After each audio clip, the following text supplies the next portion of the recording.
Continuing our march of looking through terrible graphs, here's another one. This is actually the same graph we made with Excel for the M&M colors, but I used a common technique for distorting the graph.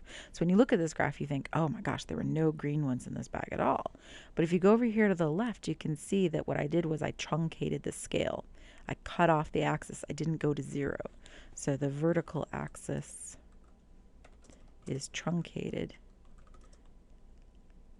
and doesn't go to 0. Okay?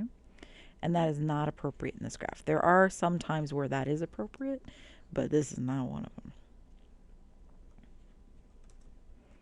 This causes an inappropriate distortion. Makes it seem like green is really small. I mean, green was small, but it wasn't that small.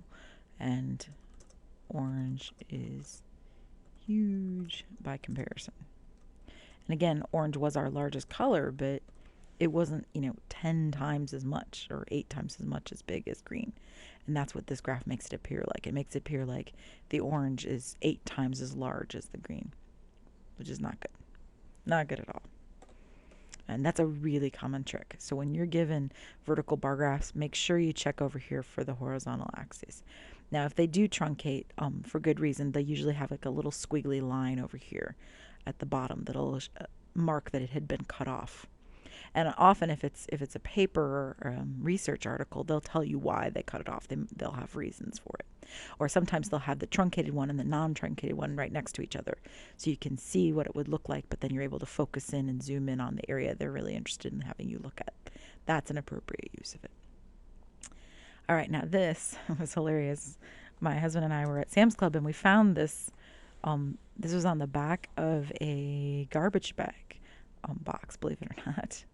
And this is the graph that they had. And it's talking about how much stronger, more tear resistant. But if you look at these marks, 100, 200, 300, 400, and, impact tests prove, based on these January testing, prove what? Because there's no explanation to what these numbers are. 100, what is this? 200, what? I mean, your axis is completely not appropriately labeled. Other than that, it's actually not too bad. I mean, I'm not fond of the bars being cut off to look like, I don't know, sticks or whatever these are, but the vertical axis is completely lacking in context. The vertical axis is lacking appropriate labels, right? It's 100 what exactly? Who knows, right? We don't know. We're not told. So they didn't truncate. That's kind of nice. So they did go 0, 100, 200, 300. But the problem is you just have no idea what it is, right? All right. Now, then this one.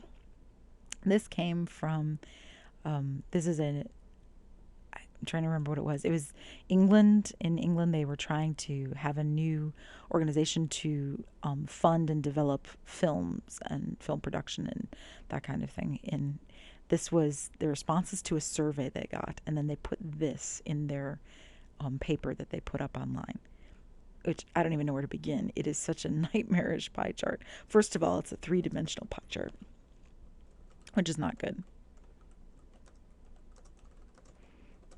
Right? 3D inherently distorts data. Okay. Oops, hold on. Next, there's way too much clutter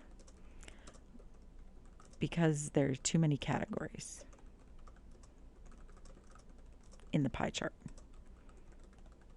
They really should have used a different type of graph, or perhaps should have lumped together categories. Let me write that up. Hold on.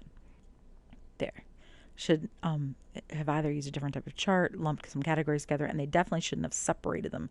So there's all this space in between. That's just silly, right? It makes it visually interesting, but it's distorting what's going on.